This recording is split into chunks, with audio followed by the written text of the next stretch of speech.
Salut à tous, c'est Loïc. Bienvenue dans ce spécial numéro dans le carré. En effet, c'est épisode double pour accueillir un des personnages les plus extravagants, un des personnages les plus intéressants aussi et les plus attachants du poker français, Monsieur Guillaume Darcourt.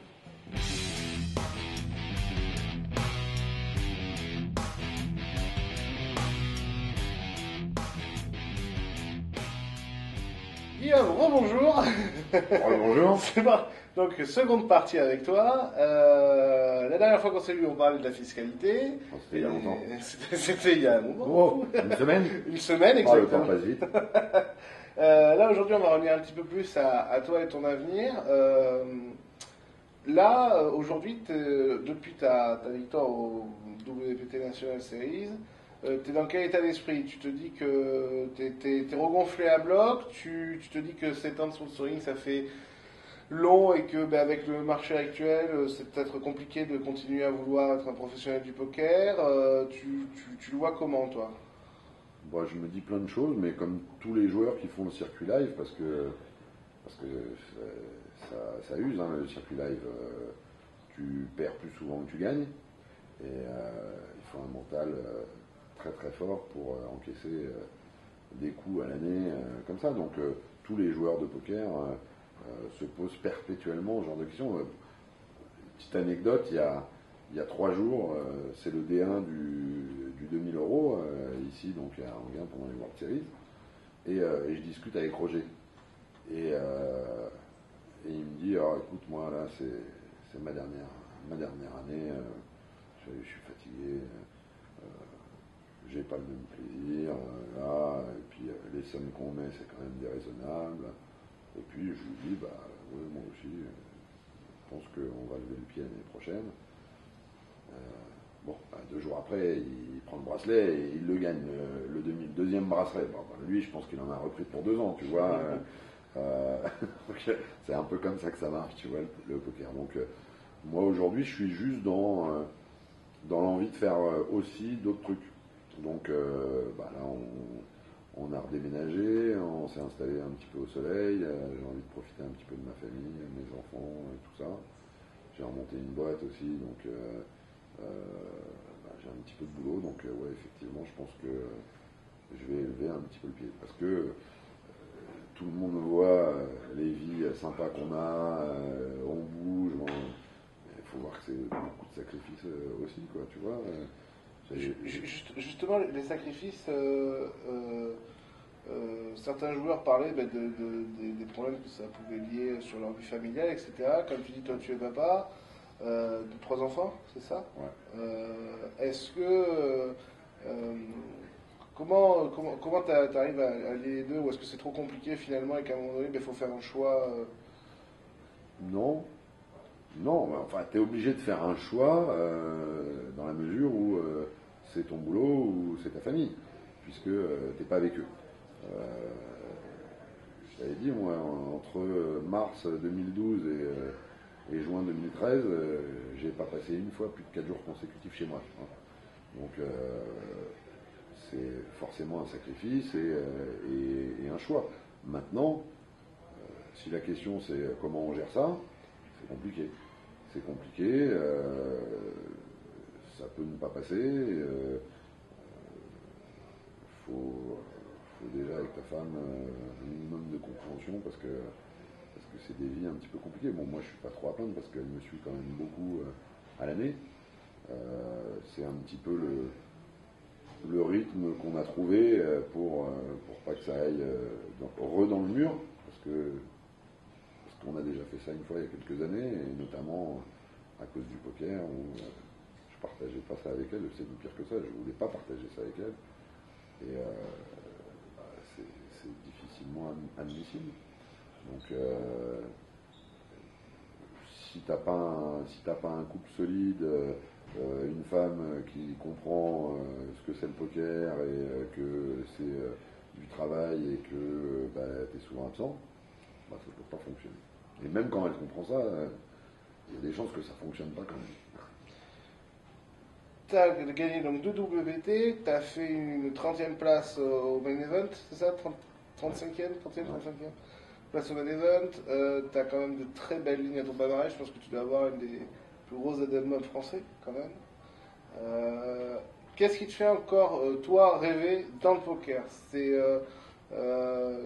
Qu'est-ce qui fait encore courir Guillaume Darcourt dans le poker? Bon, comme tous les joueurs que tu vas croiser ici, c'est la victoire malgré tout. C'est la victoire parce que aujourd'hui, à part dans le jeu, j'ai pas l'impression d'avoir quelque chose à prouver, quoi.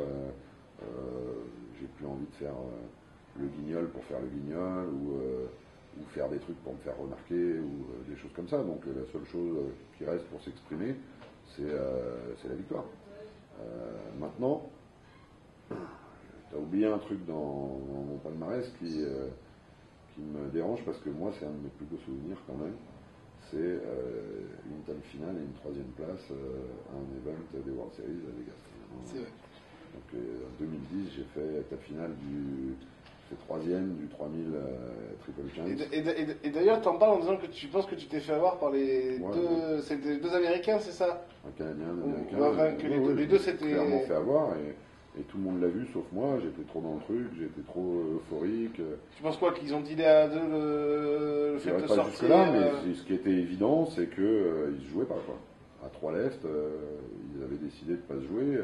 Ils ont eu un seul coup dans lequel ils se sont affrontés et quand il y en a un des deux à la turn qui a check raise l'autre, il y a eu un regard qu'on disait quand même assez long et tout le rail qui était là et les journalistes, eux l'ont vu, moi pas. Voilà. Ils ont dit, il y a eu le dinner break, ils ont dîné ensemble, ils sont sortis de là bras dessus presque, et puis ils ne jouaient plus. Donc voilà. Et ça, tu regrettes de ne pas l'avoir vu ça sur le coup? Ouais, j'ai beaucoup de regrets sur cet event-là parce que clairement sur ce tournoi, je dois prendre le bracelet. Quand on arrive à 3, j'ai la moitié des jetons en circulation chez moi. Donc je suis gros par rapport aux deux, je suis sur une bonne dynamique et je vois pas ça. Et je prends droite-gauche, un coup l'un, un coup l'autre, pendant je sais plus combien de temps, mais jusqu'à temps qu'il n'y ait plus rien, quoi. Et même le dernier coup, il est dur. J'ai deux paires sur un baby flop. Lui il tire la quinte, la couleur, et puis boum, il prend quinte flush, il finit quinte flush. Voilà, c'est gauche droite, quoi. Pendant une heure et demie, j'ai encaissé et parce que je jouais à 2 contre 1, quoi, voilà. Il y a un autre regret dont tu parles souvent, c'est quand vous êtes encore 40 dans le main event. En 2011. Ouais. Et là, il y a une rencontre presque inévitable, comme tu dis. Oh, inévitable. Déjà c'est 40 left au main event, c'est déjà un truc surréaliste. Il reste 4 tables, quoi. 4 tables parce que faut savoir qu'au fur et à mesure que ça commence à sauter, c'est le dernier event des World Series, hein, donc ça y est, la fête est finie. Donc au fur et à mesure que ça saute, la table casse, les joueurs partent avec leurs jetons et derrière eux attendent 3 ou 4 gros bras qui, à peine le dernier rack de jetons enlevé, lèvent la table, la plient, prennent les chaises et ça y est, une table en main. Donc quand il y a 4 tables left au main event des World Series, et ben dans le Rio qui est absolument gigantesque, et ben il reste 4 tables dans le Rio. 2 tables télé, 2 tables devant, c'est un truc totalement surréaliste. Et quand t'es 4 tables du main event, que t'es chip leader avec 14 millions de jetons, que en plus tu sais que sur la table finale, il y en a 3 qui n'auront jamais les 14 millions, et que tu sautes en bataille de blindes, à 7 à la table à ce moment-là, les as contre les rois, avec l'image que j'ai, c'est inévitable, mais c'est dur. Tu t'es mis à un moment à y penser à 40 left, à t'y voir en TF? Ouais. C'est marrant parce que je m'y vois pas pendant tout le tournoi, évidemment. Et puis, ça fait déjà 3 jours que tout le monde y croit. Vraiment. et les Américains en premier, avec mes cheveux roses, mon jeu et tout, ils adorent ça. Oui, t'as eu la grosse cote apparemment pendant tout le temps. Ouais, il y a eu la grosse cote, il y a beaucoup de floors, de tournament directeurs qui viennent me voir et qui me disent allez, hein, aujourd'hui tu déchires tout et tout. Et puis bah, ça commence à rentrer, et puis je commence à y croire. Pour la première fois, le jour où je vais sortir en fait. C'est la première fois que je commence à me dire il y a quelque chose à faire. Mais c'est normal, t'es chip lead de ce tournoi-là. Ouais, tu commences à y croire. Bon, j'aurais effectivement pas dû. Je pense pas que j'ai fait le fou ou que j'ai espiou. C'est simplement que. Mais que les As contre les rois, c'est. En bataille de blinde et avec moi, quoi. J'ai passé 7 jours à me faire 4 bêtes par le bouton, par la blinde, par machin, et le mec il était tout fier de me montrer 8 et 3, dame 4, parce que je leur ai fait tellement que quand il pouvait me la mettre, il me la montrait, hein, t'inquiète pas, donc j'ai aucune raison avec deux rois en petite blinde de pas aller m'empaler sur le mec au bouton qui a 2 As. Si je fold, il y a eu 10 fois dans le tournoi où on m'a montré dame 4, quoi. Donc, pourquoi pas cette chose? Pas de raison de fold. Quand tu sors de là, t'as quand même la presse qui parle de toi, parce que t'es le joueur qui fait le meilleur résultat sur ce tournoi-là. Français, mais français. Quand toi t'en sors, et que tu dégoupilles, enfin que tu respires un peu pendant une semaine ou deux, quand tu regardes en arrière, tu te dis, quand même, tout le monde ne l'aura pas fait, et puis ça fait une belle somme, et puis ça fait quand même une belle ligne où tu te dis, que c'est dommage parce qu'il y avait vraiment quelque chose en plus à faire. Ouais, bien sûr que tu te dis ça. Bien sûr que c'est dommage, et bien sûr que tu te refais tout, quoi. C'est évident. Alors, ce qui est marrant, tu vois, c'est que quand je saute 3e, l'année d'avant, je m'effondre tout de suite. Je me souviens même, ça doit être la seule fois dans le poker où j'ai dû verser une petite larme. Pour moi, le tournoi, il devait pas m'échapper, tu vois. Et j'ai vraiment morflé sur la fin à 3 left, et puis il y avait un rail de fou, enfin il y avait une ambiance vraiment surréaliste au Rio. Je sais pas combien il y avait 70, 80 personnes qui étaient même pas une table télé, quoi, dans le coin du Rio, avec une ambiance de fou, et moi je faisais le show. Bon. Donc là, tout de suite je me suis effondré. Au main, pas du tout. Je suis sorti de là, aucun problème, et pendant une semaine, ça allait. Et au bout d'une semaine, j'ai tout pris dans la gueule à ce moment-là, quoi. C'est arrivé d'un coup. Ah ouais, c'est arrivé d'un coup une semaine plus tard. Pendant une semaine, je me suis dit, ouais, c'est une belle perf. On a fait un truc bien. Bon, bah, pas de chance. Les As de roi, c'est comme ça.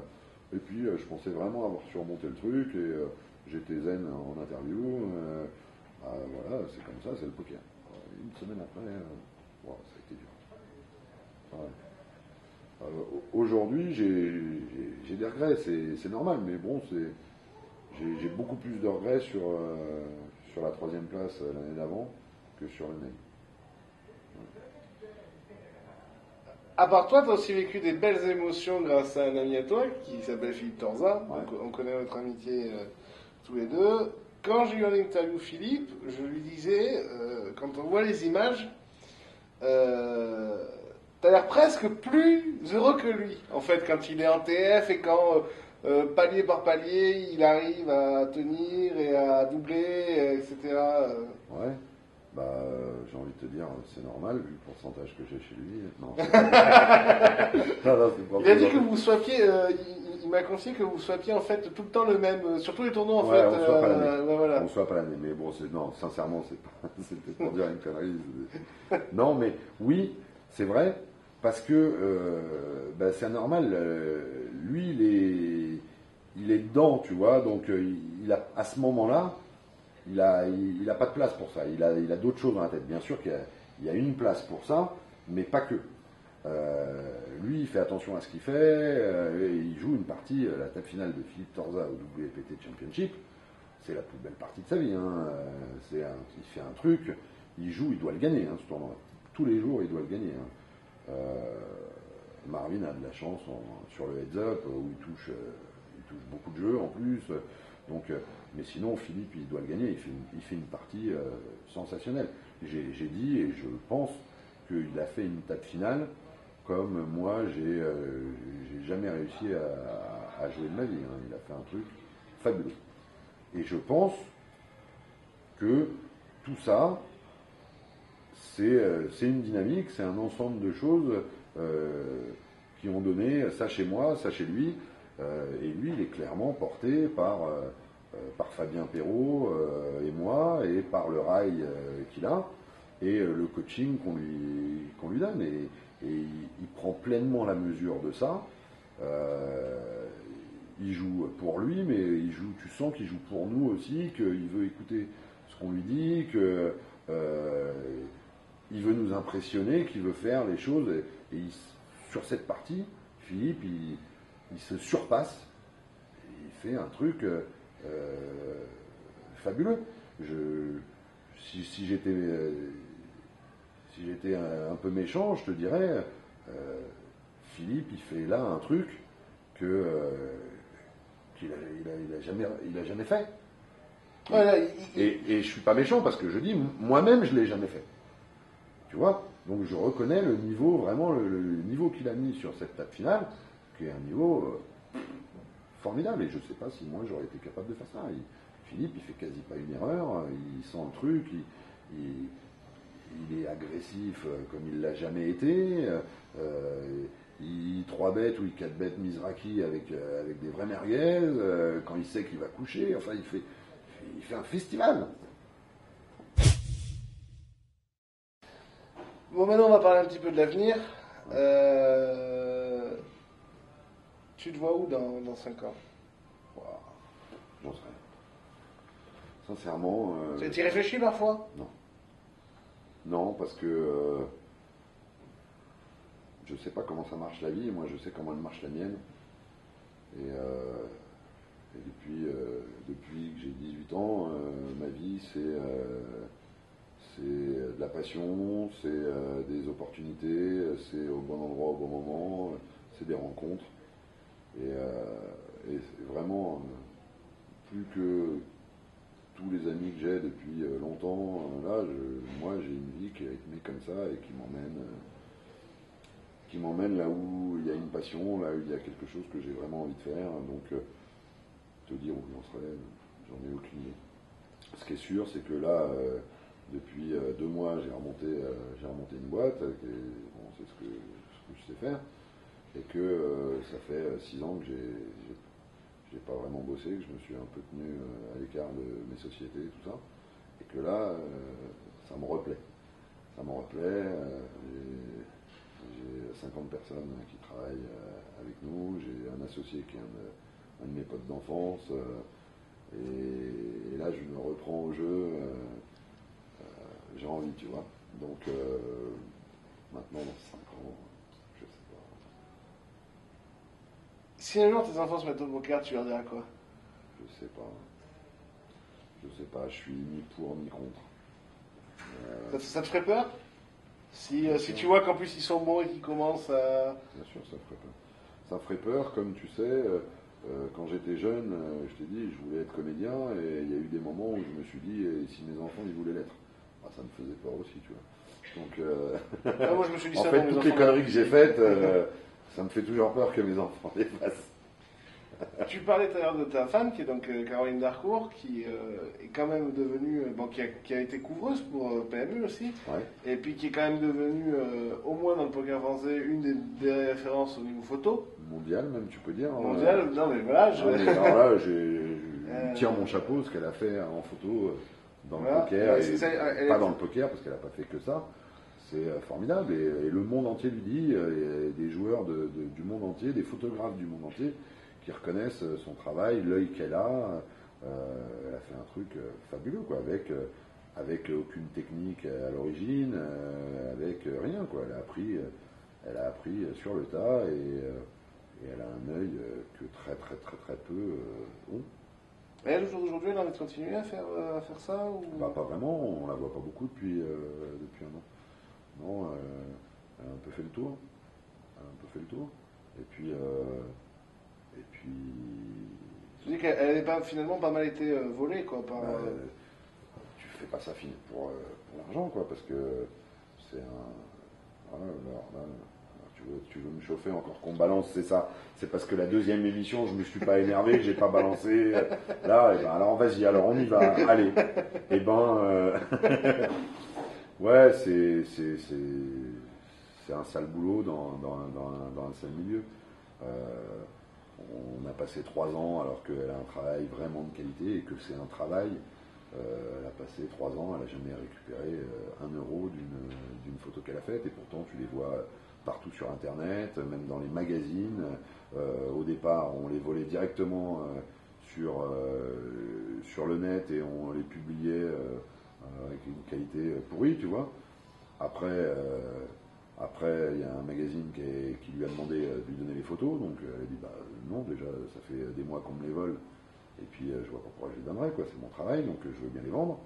Le magazine, qu'est-ce qu'il a fait? Il a passé un coup de téléphone à PMU, il a dit moi je veux les photos, et puis PMU il a dit à Caroline, si tu es sur les tournois, c'est que c'est des photos que tu fais pour nous, donc nous on me demande de les donner.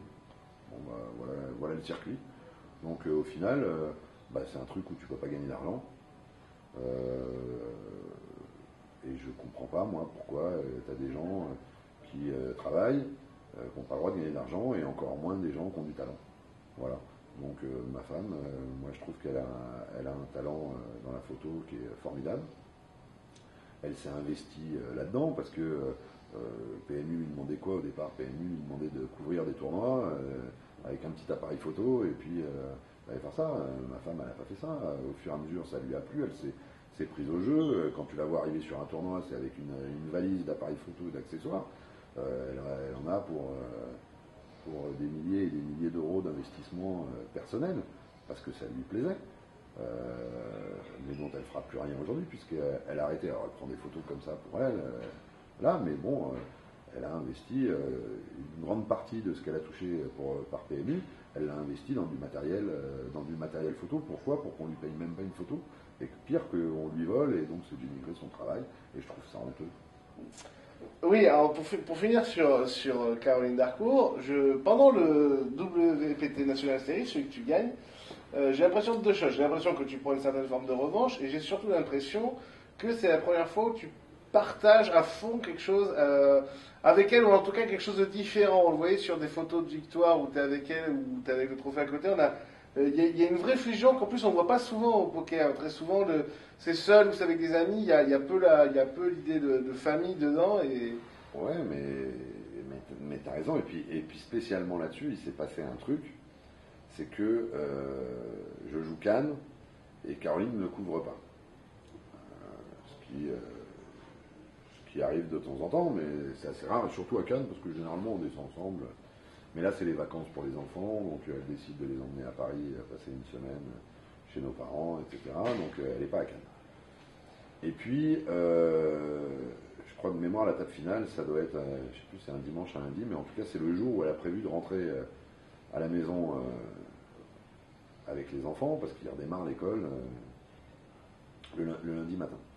Et puis là, on voit la table finale arriver, et là, d'un coup, il est hors de question pour elle qu'elle soit pas là pour la table finale, et qu'elle me donne pas son énergie, et tout ça. Donc, elle fait un truc, voilà, elle est ma femme, quoi. Il y a quelqu'un qui peut faire des trucs comme ça, elle fait un truc complètement délirant. C'est que, quand j'arrive donc la veille de la finale, donc il est, je sais plus, il est quand même assez tard, tu vois, le soir, quand on sait que je vais être en PF. Elle se retrouve avec nos 3 enfants sur les bras en disant où est-ce que je vais les mettre. C'est parce qu'elle ne peut pas les emmener à Cannes, ils ne vont pas pouvoir rentrer au casino, ils ne vont pas rester pendant toute une journée dans une chambre d'hôtel et tout. Donc elle appelle, je ne sais pas quelle heure le soir, j'ai des cousins qui habitent à Avignon. est-ce que je peux venir en plein milieu de la nuit vous déposer les 3 enfants c'est-à-dire que nous, on bosse un peu demain. Mais oui, mais moi, j'ai pas le choix. Hein. Et bon, donc, l'ouragan Caroline, tu sais, donc, elle arrive à 1h du mat en Avignon. Elle dépose chez mes cousins les 3 enfants. Elle reprend la route, là, donc, te fait une route pas possible. Et elle arrive en plein milieu de la nuit à Cannes. Pendant toute la TF, elle est à fond. On vit le truc vraiment ensemble. Elle sait que dès que ça termine, on doit vite aller à Avignon rechercher les enfants parce qu'on ne peut pas les laisser comme ça. Là, et puis en fait, quand je gagne le tournoi, il est 21h15, 21h30. Il est trop tard, je suis claqué, elle aussi. Donc on dit, bon, ben, on rappelle, tu peux garder 24 heures de plus. Et donc là, ils nous disent oui, et du coup, on se lâche, on passe une soirée avec tout le monde et tout. Et jusque dans la chambre, on ramène le trophée tous les deux, on fait plein de photos tous les deux. Parce que vraiment on l'a vécu à fond ensemble celui-là. Mais je tiens à dire que ma femme aujourd'hui dans le poker, ça n'a rien à voir avec ma femme il y a 3 ans dans le poker, ou il y a 4. Elle a commencé à me suivre avant PMU, quand j'étais encore chez 770, elle commençait à me suivre un petit peu. Elle avait fait un blog pour moi, tu vois, donc elle devait déjà s'impliquer dans le truc. Et je me souviens d'un truc avec elle où elle était, comme à la fin, émotionnellement impliquée, tu vois, mais elle me faisait des coups, je me suis énervé 2-3 fois, tu vois. Maintenant, elle est évidemment très impliquée, mais en restant à sa place, et c'est important, quand tu joues, c'est important, parce que je me souviens d'un truc à l'EPT de Prague, je crois que ça doit être 2010, où elle me fait un coup fabuleux, on est à 2 places des payés, quasi la vraie bulle, tu vois. Je suis bien. Et j'ai un coup où j'ai 2 valets, où ça commence à s'exciter pré-flop. Et finalement, le mec 5 bet chauve pré-flop. Et là, je regarde le gars, et bon j'ai mis beaucoup d'argent déjà. Et bon, je le mets clairement sur As-Roi, mais trompé, puis ça reste un flip, et puis voilà, bon, il ne couvre pas, mais derrière, si je perds le coup, je suis vraiment mal, quoi. Et puis je finis évidemment par payer, parce que de nature, j'ai du mal à refuser un comme flip, donc je paye, je tombe sur As-Roi, et il prend là, ça l'arrive. Et là, je suis évidemment effondré, il doit me rester quelque chose comme 3 ou 4 blindes, tu vois. Ouais. Et là, j'entends ma femme derrière, tranquille, hein, qui dit... Mais comment tu payes ça? Bah évidemment que... Mais comment tu peux payer? Mais c'était évident.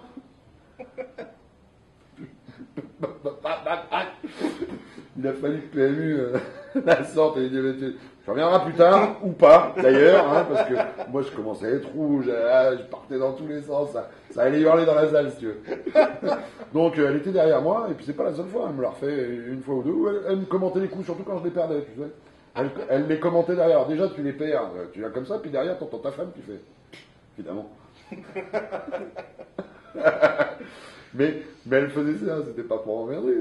Elle faisait ça parce qu'elle vivait tellement le truc, et puis il y avait juste pas de barrière, tu vois, donc ça sortait comme ça venait, et c'était compliqué, quoi.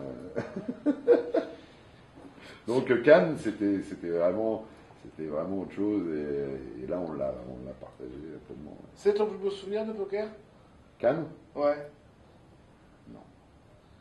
Je sais que tu disais souvent que ton plus beau souvenir c'était quand tu fais exploser la bulle du premier PPT. Ouais, du premier PPT. Ouais, ça a été pendant longtemps, ça a été ça. Et maintenant?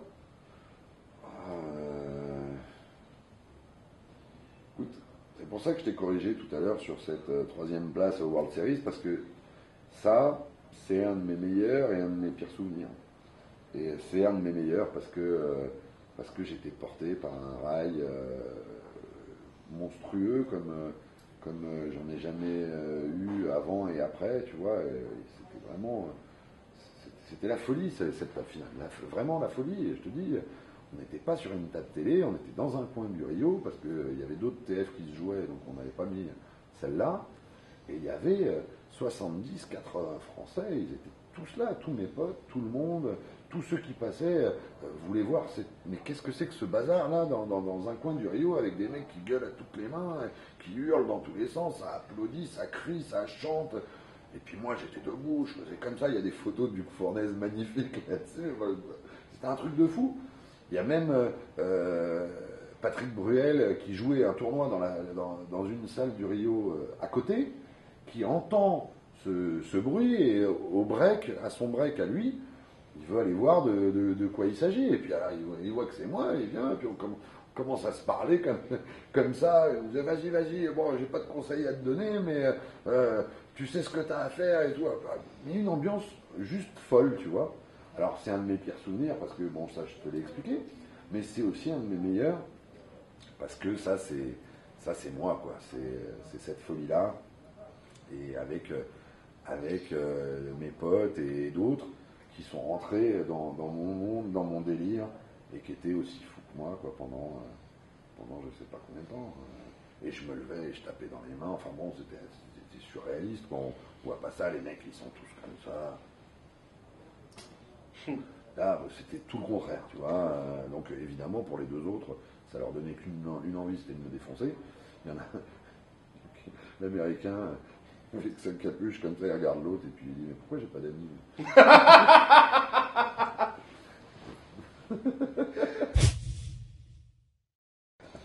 En parlant de la folie d'Harcourt, juste avant le main event, si je me rappelle bien, t'arrives et t'as un petit peu changé. T'es devenu légèrement rose, un petit peu. Il y a eu beaucoup on va dire, de rumeurs, de spéculations, etc. dessus. Alors c'est quoi la vérité?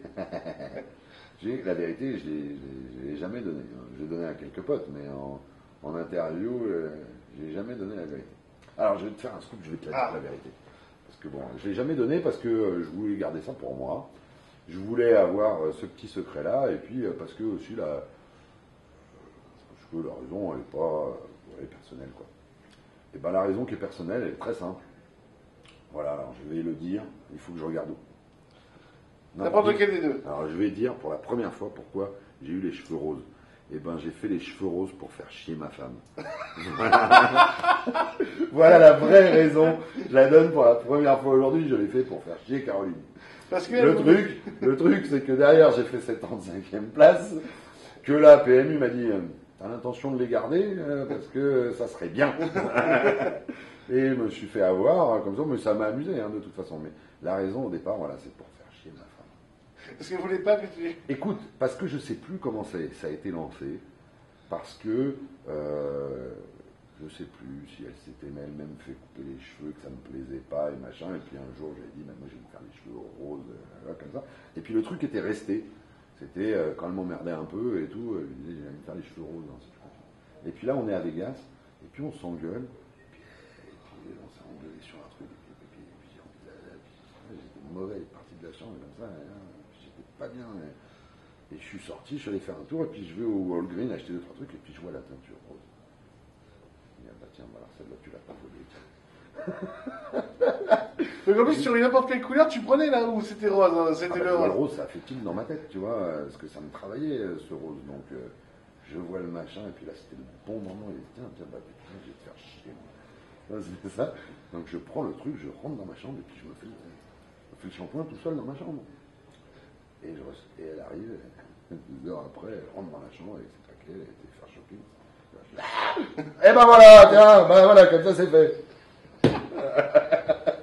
Et finalement, c'est devenu un truc marketing énorme. Et après ça, et ben alors tu vois, au tout début, tu me demandais si c'était prémédité, mon personnage, mon machin.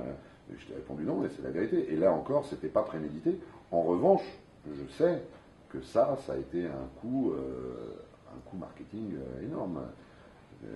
Tu me reconnaissais dans le monde entier avec ça. Ça a été un beau coup marketing. T'as arrêté parce que t'en avais marre ou parce que tu voulais changer de... Bah, j'ai arrêté autre période, J'ai fait ça 2 ans. Ça n'avait plus aucune légitimité. Pour être franc, j'ai fait ça, je l'ai gardé parce que j'ai fait un truc flamboyant au main event. L'année dernière, j'ai pas fait une année flamboyante. Donc, si tu veux, valait mieux commencer à rentrer dans ces petits souliers plutôt que de continuer à parader avec les cheveux roses, qui était quand même le truc de Darcourt. Voilà, c'était Darcourt la star qui arrive avec ses cheveux roses et tout. Bon, là, il y avait franchement pas de quoi jouer les stars avec les résultats, tu vois. Donc, déjà, il y avait ça. Et puis, bon, il y a Caroline qui commence à en avoir marre. Voilà. Donc, et puis moi aussi, sur la fin. Voilà. Et puis, alors après, le truc ultime, c'est que premier tournoi où j'arrête de faire les cheveux roses, donc à Cannes, je le gagne. Bon, alors, Là, tu t'es dit, c'est nouvelle période. ah voilà, tu sais, on n'est pas superstitieux, hein, les joueurs de poker, hein, donc voilà, ça fait 6 mois que j'ai arrêté les cheveux roses, que je joue avec le même caleçon, les mêmes chaussettes. Et toute la... Voilà, tout. Pour finir, Guillaume, le jour où tu arrêteras le poker et que les générations futures vont parler du Ping Boa ou de Guillaume Darcourt et de ce qui était, de ses résultats, etc., tu as envie qu'on dise quoi et de l'homme et du joueur? Sincèrement, personne n'en parlera, on n'est pas grand-chose. Hein. J'ai jamais considéré qu'on était quelque chose des joueurs de poker, comme les gens qui disent... Il y a forcément les suivants les qui génies, parlent. les machins, moi, pour moi, il n'y a pas de génie dans le poker, il y a des bons joueurs, voilà, il y a des mecs qui ont du cul, il y a des mecs qui vont faire parler d'eux pendant un moment, et puis pas, et puis de toute façon, ces gens-là, tu prends même Elki, tu le mets dans la rue, il n'y a personne qui se jette dessus, et personne ne le connaît, et moi encore moins, donc quelle image on va laisser? On va rien laisser, on laissera peut-être une petite image dans le poker, d'anecdotes et tout, et moi, ce que j'aimerais qu'on dise, c'est que j'étais un mec sympathique, que j'avais toujours une bonne histoire à la bouche, que j'avais une grande gueule, mais que je faisais marrer les potes, et voilà, c'est ça, le reste, on s'en fout. Guillaume, je te remercie infiniment d'avoir accepté une aussi longue interview. Ah ouais. Mais ça me dépannait un peu, hein, parce qu'il y a le main event qui a commencé là, et puis tu sais que les premiers niveaux, pour moi, soit ils sont tout bons, soit ils sont tout mauvais. Voilà, donc je me suis dit, je t'ai demandé si on pouvait pas la rallonger un peu pour pas que j'ai à rentrer tout de suite dans le tournoi et faire des conneries. Comme ça, on se revoit dans 8 jours, dès que tu as gagné. Dans 8 jours, dans un quart d'heure, c'est ça? Voilà, c'est ça. En tout cas, je te remercie infiniment. Ah bah c'est moi. Allez.